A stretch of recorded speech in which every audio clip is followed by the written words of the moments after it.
Little Princess Cinderella, a retelling of The Little Glass Slipper by Charles Perrault, written by Olivia Gray, illustrated by Natasha Ringer. Once there was a girl. Her name was Cinderella. She had a stepmother and stepsisters. They were mean. One day, a man came to the house. "The prince is having a ball," he said. "Cinderella cannot go," the stepmother said. Cinderella was sad. Cinderella's stepsisters went to the ball. Cinderella sat in the garden. She cried. "I am your fairy godmother," a woman said. "You will go to the ball." Cinderella was happy. The woman waved a wand. 2 rats turned into horses. A mouse turned into a driver. A pumpkin turned into a carriage. Cinderella wore a dress. She wore glass shoes. "The spell ends at midnight," the woman said. Cinderella went to the ball. She danced with the prince. They fell in love.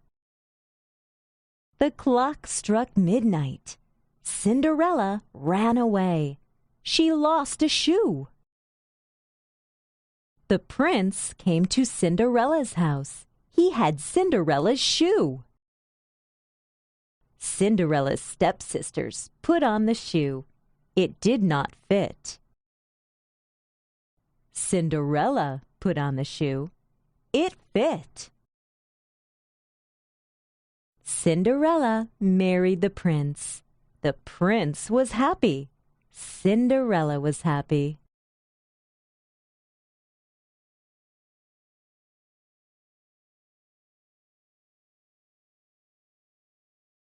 Little Princess, Little Red Riding Hood, a retelling of Little Red Cape by Charles Perrault. Written by Rhonda Hayter. Illustrated by Adrienne Dekel. Once upon a time, there was a girl. She wore a red cape. People called her Little Red Riding Hood.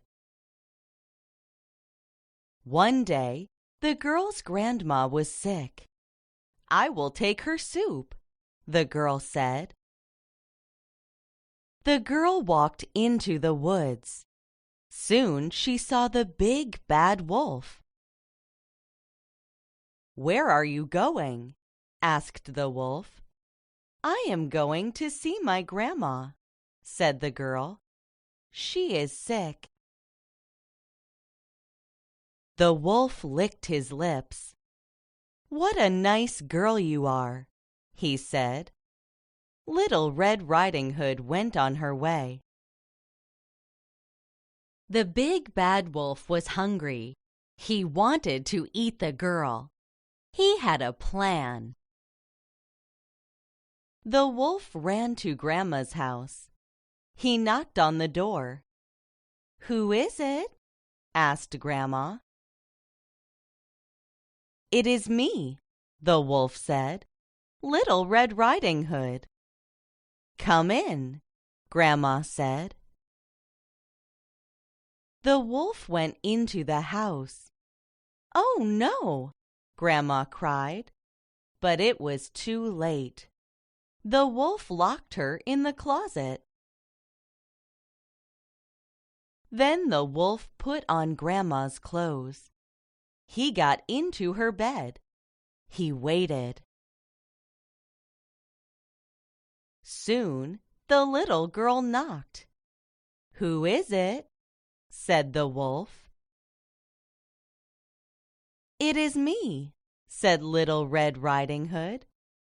"Come in," said the wolf. The little girl went into the house. "What big eyes you have, Grandma," she said. "The better to see you with," said the wolf. "What big ears you have, Grandma," she said. "The better to hear you with," said the wolf. "What big teeth you have," she said. "The better to eat you with," said the wolf. The wolf jumped out of bed. The girl screamed. A man in the woods heard the girl.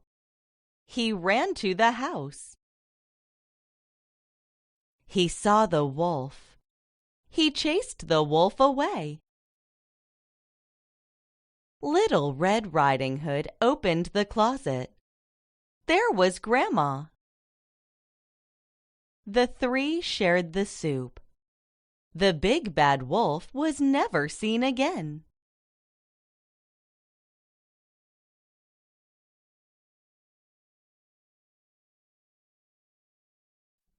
Chicken Little, a retelling of the wonderful history of Henny Penny, written by Chloe Hopkins, illustrated by Ellis Park.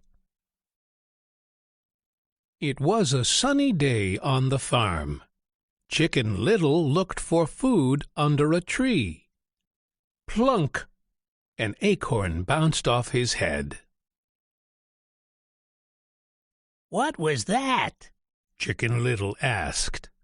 "Oh, no! The sky is falling. I have to tell the farmer." Chicken Little ran down the road. Goosey Lucy was out for a walk. "Where are you going?" she asked. "The sky is falling," Chicken Little said. "I have to tell the farmer." "I'll come with you," said Goosey Lucy. Turkey Lurkey was sitting on a fence. "Where are you going?" he asked Chicken Little. "The sky is falling," Chicken Little said. "We're going to tell the farmer." "I'll come too," said Turkey Lurkey. Foxy Woxy looked around a tree. He was hungry. He wanted to eat Chicken Little, Goosey Lucy, and Turkey Lurkey. Foxy Woxy ran after them. "Where are you going?" Foxy Woxy asked. Chicken Little told him everything. "Come with me," Foxy Woxy said. "You will be safe in my den." Foxy Woxy licked his lips.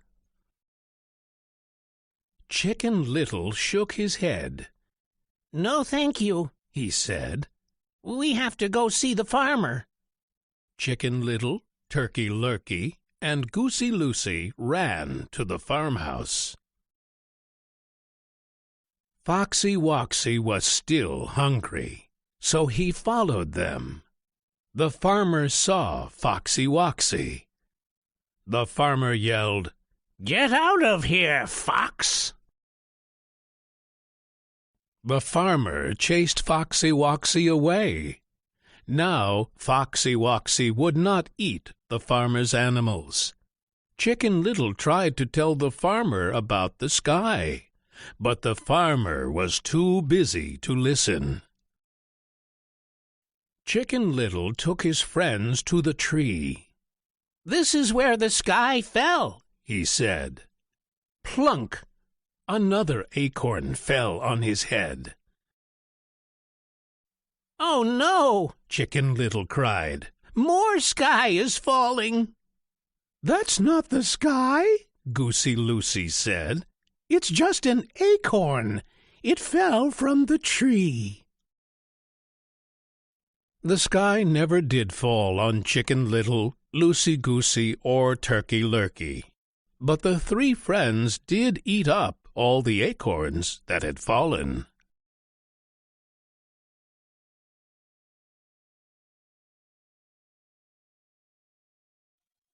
Krishna Lives a Mountain, from a religious text, retold by Stephanie Olivieri, illustrated by Mark McNier. Each year it rained in the valley. The rain helped the people grow food on the mountain. The people always thanked the god Indra for the rain. Indra became proud. "I am the only god people should worship," he said. The god Krishna wanted to teach Indra a lesson. Krishna was a child, but he was very powerful. In fact, he was the most powerful god. "Thank the mountain on which your food grows," Krishna said. "Do not thank Indra." The people listened. So the people thanked the mountain. They did not thank Indra. Indra was angry. "How dare they?" he said. "They will pay." Indra sent a big rainstorm to the valley. The storm rained for many days. Strong winds blew. The people were scared. "The rain will flood our homes," a boy cried. "What do we do?" a man asked. "We must go to Krishna. He will help us," a girl said. The people ran to Krishna. "I will protect you," Krishna said. Krishna then lifted the mountain. He was so strong that he lifted it with one finger. Krishna held the mountain over the people like an umbrella. He held the mountain up for 7 days. Finally, Indra gave up. He felt bad for trying to hurt the people. He stopped the rain. "I am sorry for being jealous," Indra said. "I was wrong." The storm stopped. The people were safe. They went back to their homes. Indra learned his lesson. He never tested Krishna's power again.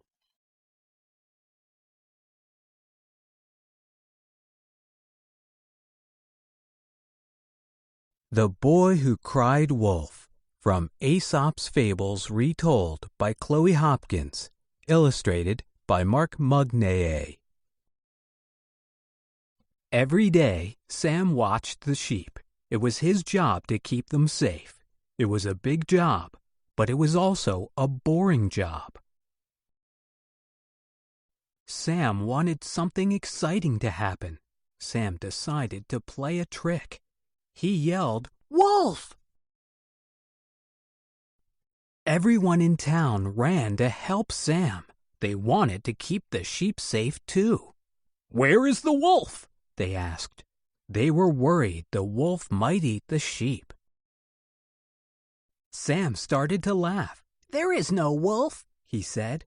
"I tricked you." The people were angry. They walked back to town. Sam got bored after the people left. His trick was so much fun, he wanted to do it again. "Wolf! Wolf! Wolf!" yelled Sam. Everyone ran to Sam as fast as they could. Sam laughed and laughed. Now the people were really angry. Sam's lie had tricked them again. The next day, Sam was bored, but not for long. He heard a growl. He saw sharp teeth. It was a wolf, and it wanted to eat Sam's sheep. Sam needed help to keep the sheep safe. He cried for help. "A wolf!" Sam yelled. "Help! A wolf!" Sam yelled and yelled, but no one came to help him. The wolf grabbed Sam's sheep, then it ran away. Sam rushed to town. "A big wolf took my sheep," he cried. "I called for help. Didn't you hear me?" "Yes, we heard you," an old man said. "But we didn't believe you. You tricked us too many times." Sam learned that people don't trust liars. Sam never lied again.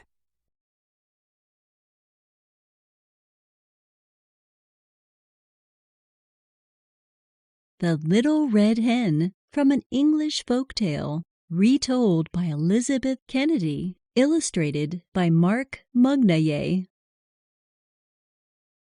Every day the little red hen looked for worms to eat. One day she found a seed. The little red hen was very smart. She knew this was a wheat seed. "If I plant this seed," said the hen, "I can make bread. Who will help me plant the wheat?" she asked. "Not I," said Rat. "Not I," said Cow. "Not I," said Pig. "Then I will do it myself," said the hen, and she did. The wheat grew and grew. Soon it was time to cut the wheat. The little red hen was still very busy looking for worms, so she asked for help. "Who will help me cut the wheat?" she asked. "Not I," said Rat. "Not I," said Cow. "Not I," said Pig. "Then I will do it myself," said the hen, and she did. The next day the little red hen had to grind the wheat into flour. She was very tired, so she asked for help. "Who will help me grind the wheat?" she asked. "Not I," said Rat. "Not I," said Cow. "Not I," said Pig. "Then I will do it myself," said the hen, and she did. The next morning the little red hen had to bake the bread. She also had a lot of chores to do. "Who will help me bake the bread?" she asked. "Not I," said Rat. "Not I," said Cow. "Not I," said Pig. "Then I will do it myself," said the hen, and she did. Soon the bread was ready. Rat, Cow, and Pig smelled the tasty bread. "Who will help me eat the bread?" asked the little red hen. "I will," said Rat. "I will," said Cow. "I will," said Pig. "No, you won't," said the little red hen. "You did not help me plant the wheat. You did not help me grind the wheat into flour. You did not help me bake the bread," said the little red hen. "So I will eat it all by myself." And she did.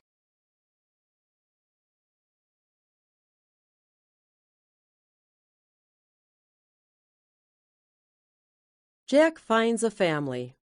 Written by Carlos Romero. Illustrated by Corey Fields. Jack was a jack-o'-lantern. He had 2 round eyes.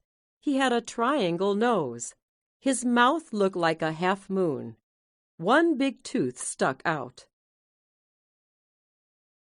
Jack sat on the top step of the porch. Other jack-o'-lanterns were there too. Some were tall and skinny. Others were short and fat.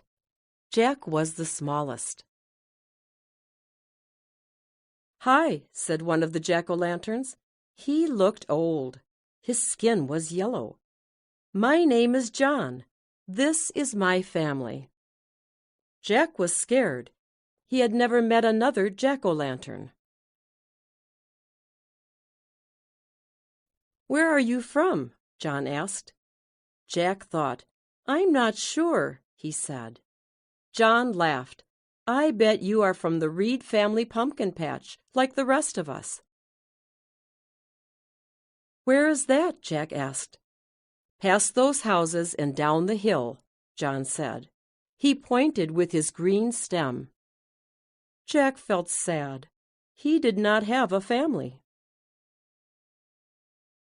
"Hey, look, trick-or-treaters, let's scare them," John said. 2 ghosts walked up. The other jack-o'-lanterns put on their scary faces, but not Jack. He wanted to find his family. Jack hopped down the stairs. He went to find the Reed family pumpkin patch. He stopped to watch a werewolf and witch. "What did the tissue say to the runny nose?" the werewolf asked. "Let's boogie down," the witch said. Both laughed. Jack wanted someone to laugh with. Jack reached the top of a hill. 2 skeletons rushed by. Jack jumped out of the way. He rolled down the hill. He hit every bump and rock. He landed in a bush. Jack got up and kept walking. He wanted someone to help him. The moon was big and bright in the sky. Jack passed a big mummy. She was helping a little mummy. "All better now," the big mummy said. The big mummy hugged the little mummy. They must be a family, Jack thought. He wanted to be part of a family too. Jack finally found a big field. A sign said, "Reed Family Pumpkin Patch." Jack was so happy. Now he could meet his family. Jack hopped into the pumpkin patch, but the field was empty. He did not see any pumpkins. Now Jack was very, very sad. Jack began to cry. A tall scarecrow saw him. "What is wrong, little pumpkin?" Scarecrow asked. "I came here to find my home, but no one is here. I am all alone," Jack sniffled. "What about the house you came from?" Scarecrow said. "Isn't your family there?" The Scarecrow was right. Jack did have a new family back at the house. "Thank you," Jack told Scarecrow. Jack rolled back up the hill. He rolled down the road. Jack reached the house. He hopped back up the steps. "You came back," John said. The other jack-o'-lanterns cheered. "We were worried about you." "I went looking for my family," Jack said, "but I didn't need to look. My family is right here." The jack-o'-lanterns hugged him. Jack was happy. Together they lit up the night, and they scared a few trick-or-treaters too.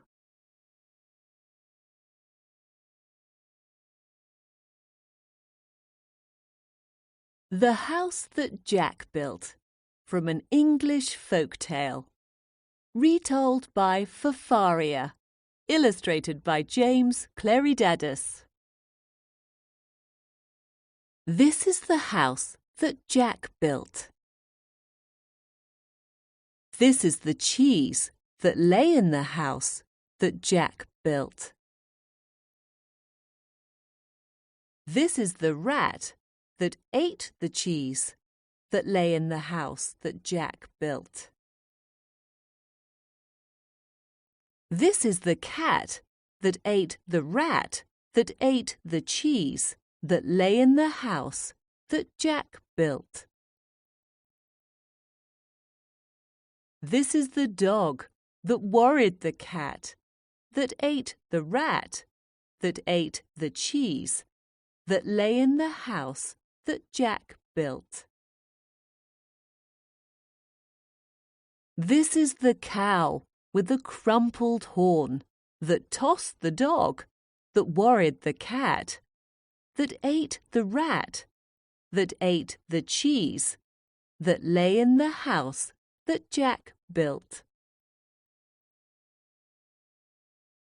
This is the maiden, all forlorn, that milked the cow with the crumpled horn that tossed the dog that worried the cat that ate the rat that ate the cheese that lay in the house that Jack built. This is the man, all tattered and torn, that kissed the maiden, all forlorn, that milked the cow with the crumpled horn, that tossed the dog, that worried the cat, that ate the rat, that ate the cheese, that lay in the house that Jack built. This is the priest, all shaven and shorn, that married the man, all tattered and torn, that kissed the maiden, all forlorn, that milked the cow with a crumpled horn, that tossed the dog, that worried the cat, that ate the rat, that ate the cheese, that lay in the house that Jack built. This is the rooster that crowed in the morn, that woke the priest, all shaven and shorn, that married the man, all tattered and torn, that kissed the maiden, all forlorn, that milked the cow with the crumpled horn, that tossed the dog, that worried the cat, that ate the rat, that ate the cheese, that lay in the house that Jack built. This is the farmer sowing his corn, that kept the rooster, that crowed in the morn, that woke the priest, all shaven and shorn, that married the man, all tattered and torn, that kissed the maiden, all forlorn, that milked the cow with the crumpled horn, that tossed the dog, that worried the cat, that ate the rat, that ate the cheese, that lay in the house that Jack built.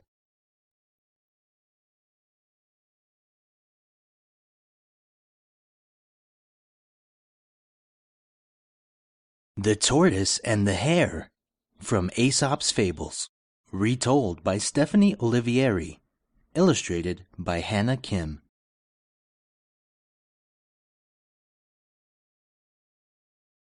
Once upon a time there were two friends, Tortoise and Hare. The two friends were very different. Hare was fast. He loved to run. No one could beat him. Tortoise was slow. He did not run anywhere. He took his time doing everything. One day, Hare said to Tortoise, "You are so slow." "I am not slow," said Tortoise. "I am careful." Hare laughed. He teased Tortoise for being slow. Hare made Tortoise mad. "I bet I could beat you in a race," Tortoise said. Hare laughed and laughed. "Okay, I will race you," Hare said. The next day, everyone came to watch Tortoise and Hare race. Hare ran to the starting line. Everyone cheered. Tortoise walked up slowly. Everyone laughed. "Ready, set, go!" said the bear. Hare took off in a flash. Tortoise started down the track, slow and steady. Soon, Hare passed a garden. "I am so far ahead," he said. "I have time for a bite." So he stopped to eat. Tortoise kept walking slow and steady. After eating, Hare was tired. He looked back. Tortoise was far behind. I have time for a nap," Hare yawned. He lay down under a tree and fell asleep. Tortoise kept walking, slow and steady. Soon Tortoise passed the garden where Hare had eaten. Then he came to the tree where Hare was sleeping. Tortoise kept walking, slow and steady. Tortoise passed Hare. An hour later, Hare woke up. He looked back for Tortoise. "Still nowhere in sight," he laughed. Hare stood up. He stretched his legs. Then he looked toward the finish line. Up ahead, he saw his friend Tortoise. Tortoise was about to cross the finish line. "Oh no!" Hare cried. Hare ran as fast as he could, but he was too late. Tortoise crossed the finish line. Tortoise won the race. Tortoise patted his friend Hare on the back. "Slow and steady wins the race," Tortoise said. Hare smiled. The two friends laughed.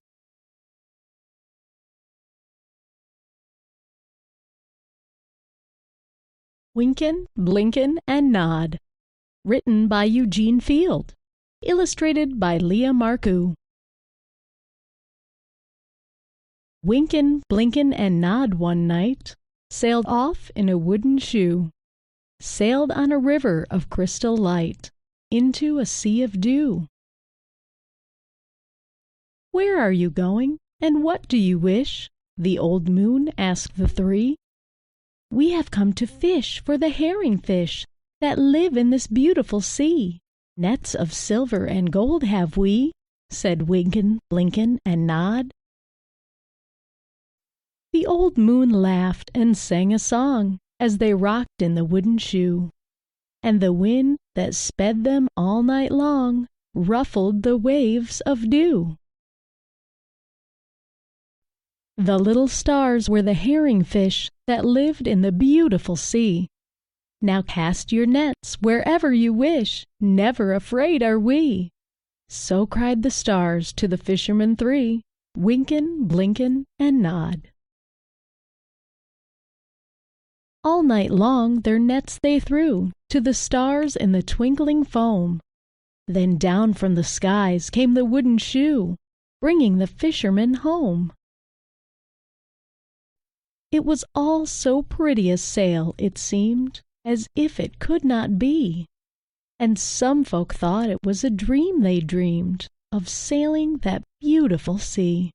But I shall name you the fishermen three, Wynken, Blynken, and Nod. Wynken and Blynken are two little eyes, and Nod is a little head, and the wooden shoe that sailed the skies is a wee one's trundle bed. So shut your eyes while Mother sings of wonderful sights that be, and you shall see the beautiful things as you rock on the misty sea, where the old shoe rocked the fishermen three, Wynken, Blynken, and Nod.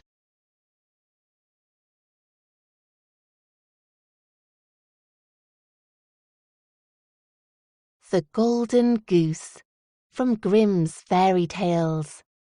Retold by Laurel Handfield. Illustrated by James Clary Dades. Once there was a princess. Her father was the king. He wanted her to marry someone that would make her laugh. Many princes came from around the world. Not one made her laugh. 3 brothers lived near the king's castle. They wanted to marry the princess too, so they began walking to the castle. They each had a loaf of bread. As they walked, they saw a sad old man. "Can you share some food?" the old man asked the first brother. The first brother said, "No." He walked away. Then the first brother fell. He hurt his leg. He could not walk to the castle. He went home. The second brother passed the old man. "Can you share some food?" the old man asked. "No," said the second brother. He turned and walked away.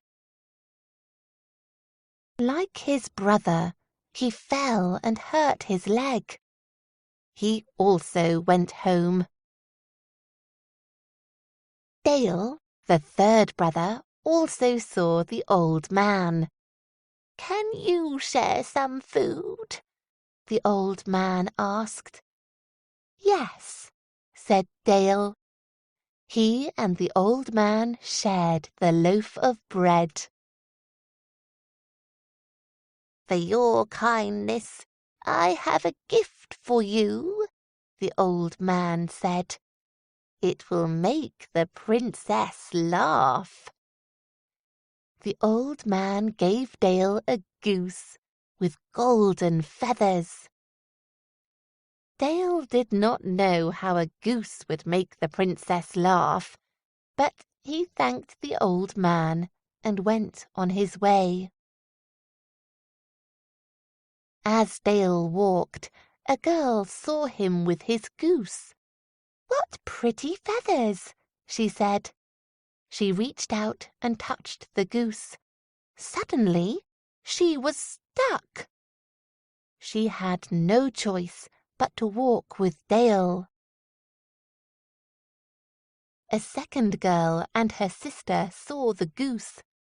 The girls also touched the feathers. Suddenly, they were stuck too, so Dale, the goose, and the 3 girls walked toward the castle. A man saw Dale and the 3 girls. "What is going on?" the man asked. The man tapped a girl on the shoulder. He became stuck. Another man saw the 4 people stuck to the goose. He tried to pull one girl loose. He grabbed the girl's hand, but he too became stuck. 2 more men saw Dale and the 5 people stuck. They also tried to help, but they became stuck. So Dale, the golden goose, and the 7 stuck people walked to the castle. When they arrived, the king was shocked. "What is the meaning of this?" the king demanded. But when the princess saw Dale, she laughed. She laughed so hard that she cried. The king began to laugh too. Soon everyone was laughing. The king was happy. He had found someone who could make his daughter laugh. The princess was happy too. Dale and the princess were married. They lived happily ever after.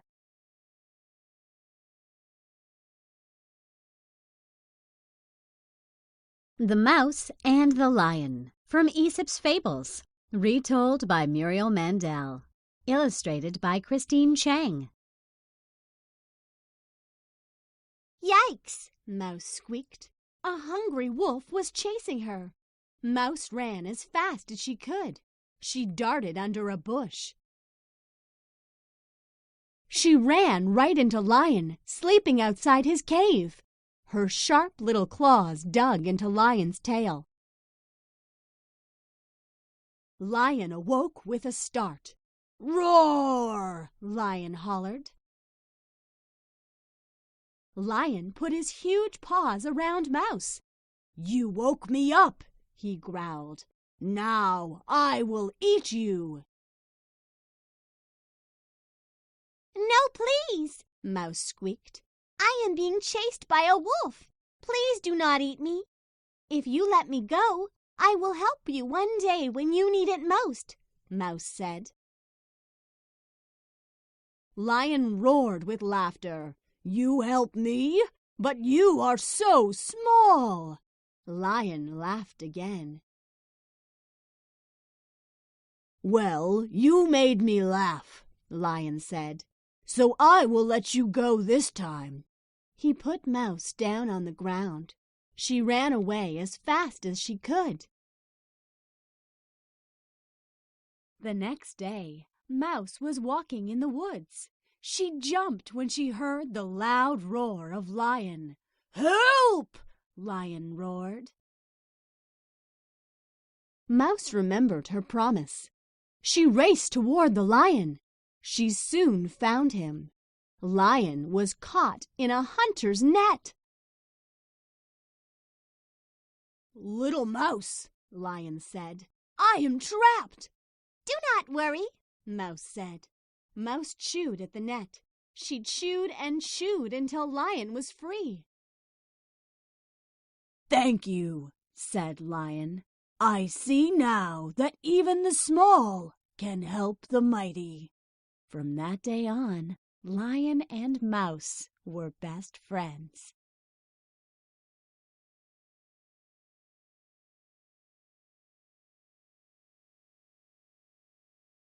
The Wolf Who Cried Boy, from Aesop's Fables, retold by Justin Key, illustrated by Philip Oliveri. Mama Wolf warned her pups about the human who lived in the cabin nearby. "You should stay away from that cabin," Mama said. "The little boy who lives there is big trouble." Woof the pup listened to his mom. He wouldn't go near the boy, but her warning gave him an idea. He'd play a trick on the other little pups. One day, Woof and the other pups were playing tag in the woods. Woof started to yell. The boy is coming!" he yelled. "Help!" the other pups cried. Mama Wolf rushed to the rescue. She saw Woof laughing. There was no boy chasing her pups. "Got you!" he giggled. Later that night, Mama Wolf was getting dinner ready. "Where's Woof?" she said. Then she heard someone cry for help. "It's the boy! Help me! It's the boy!" It was coming from near the cabin. Mama Wolf ran as fast as her legs would take her. She found Woof, but there was no boy. Woof was by himself, laughing at his trick. "If you keep crying, boy, no one will come when you really need help," Mama Wolf scolded.